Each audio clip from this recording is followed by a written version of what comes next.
সংসারের প্রতি মায়া আর ভালোবাসা থাকলে সংসারের প্রতিটি কাজ করে নিতে কষ্ট হয় না, বরং আনন্দ লাগে। এই ছোট্ট সংসারটিকে কিভাবে প্রতিটা কাজ গুছিয়ে করি এবং আসছে অরন্ধন তার প্রিপারেশন বা কিভাবে চলছে সেই নিয়েই আজকে আমার ভিডিওটা। আশা করি আপনাদের খুব ভালো লাগবে। নমস্কার বন্ধুরা, আমি অনু, হ্যাপি লাইফ উইথ অনুর আরও একটা নতুন ব্লগে আপনাদের জানাই সকলকে স্বাগত। কেমন আছেন আপনারা? নিশ্চয়ই খুব ভালো আছেন। দিনটা শুরু হয়েছে খুব সকালের অনেক কাজকর্ম সেরে নিয়েছি, নিজেও একটু জলখাবার খেয়ে চলে এসেছি ওপর ঘরে। আর এই যে খুব গুরুত্বপূর্ণ জিনিস কি বলুন তো, এই পেপারগুলো এদিক সেদিক পড়ে থাকে, কিন্তু ওই পেপারগুলো যদি একটু গুছিয়ে রাখা যায় কাজের সময় প্রচুর অসুবিধা হয় যদি না হাতের কাছে পাওয়া যায়। তাই চেষ্টা করি এদিক ওদিক না ফেলে দিয়ে একটু গুছিয়ে রাখতে, যাতে কোনো সময় আমি ওটা কাজে লাগাতে পারি।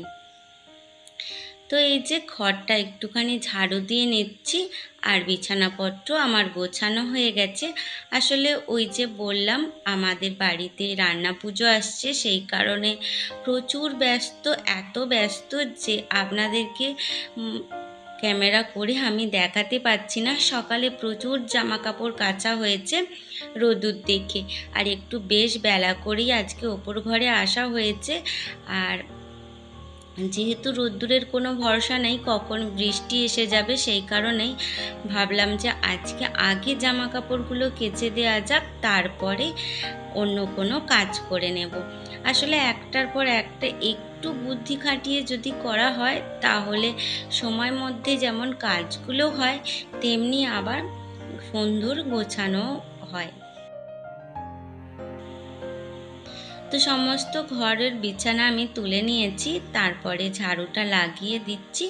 আর এরপরে যে সমস্ত জামা কাপড়গুলো কালকে কেচেছিলাম সেগুলো গুছিয়ে নেব। প্রচুর জামা কাপড় কেচে নিচ্ছি, হয়তো প্রতিদিনই কাচা হয়, কিন্তু আমাদের এই রান্না পুজোর কীরকম জানেন তো, একটা কিছু অপরিষ্কার থাকলে হবে না। মানে আমরা যে রেগুলার জামা কাপড় ব্যবহার করি সেগুলো তো বটেই, যদি হয়তো 2-4 দিন ব্যবহার করেছি আর রয়েছে আনালার মধ্যে বা অন্য কোনো জায়গায়, তো সেগুলোও পরিষ্কার পরিচ্ছন্ন করে কেচে নিতে হবে। এমনকি মশারি কেচে নিতে হবে। আমরা যে যদি আসনে বসে খাই সেই আসনটাও কিন্তু কেচে নিতে হবে। এতটাই পরিষ্কার পরিচ্ছন্ন এবং নিখুঁতভাবে করতে হয়।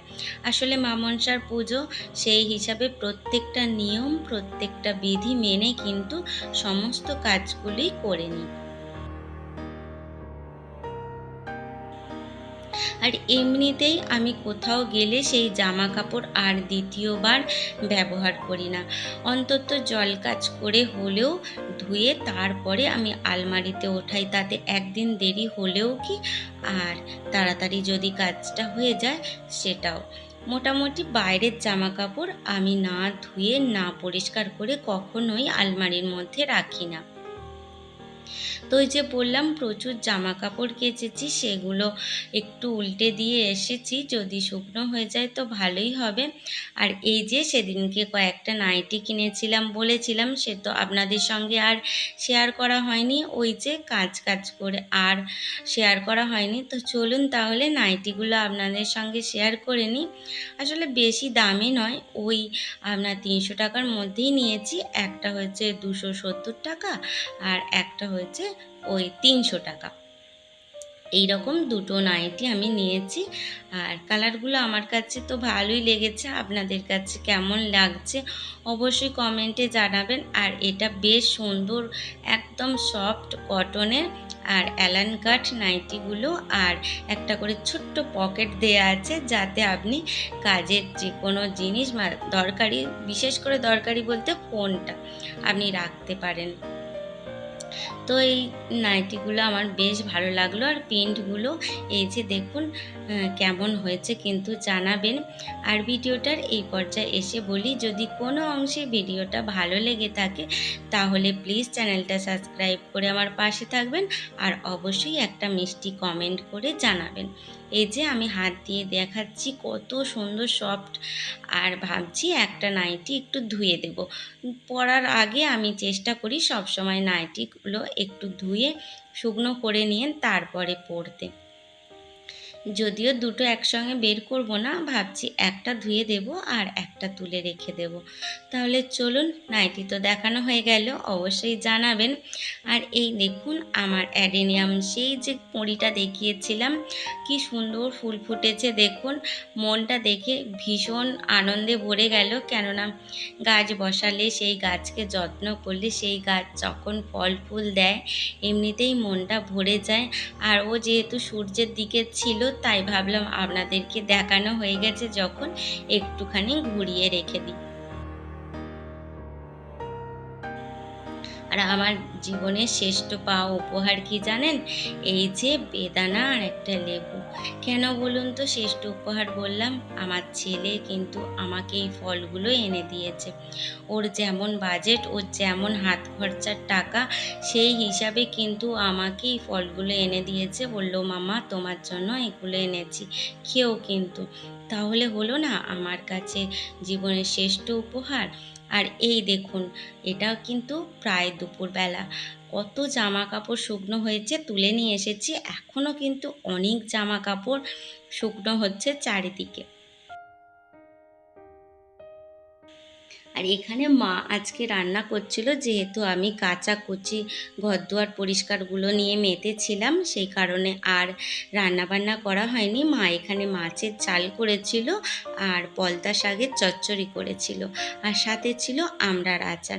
এই দিয়ে কিন্তু দুপুরের লাঞ্চ মেনুটা ভালোই জমে গিয়েছিল, যদিও মধ্যবিত্তের ছিমছাম খাওয়া দাওয়া। আর এটা হলো সন্ধ্যাবেলায় চা জলখাবার সবাই মিলে খাওয়া দাওয়া করে আমি অফ ক্যামেরাতে সমস্ত জামা কাপড়গুলো গুছিয়ে নিয়েছি।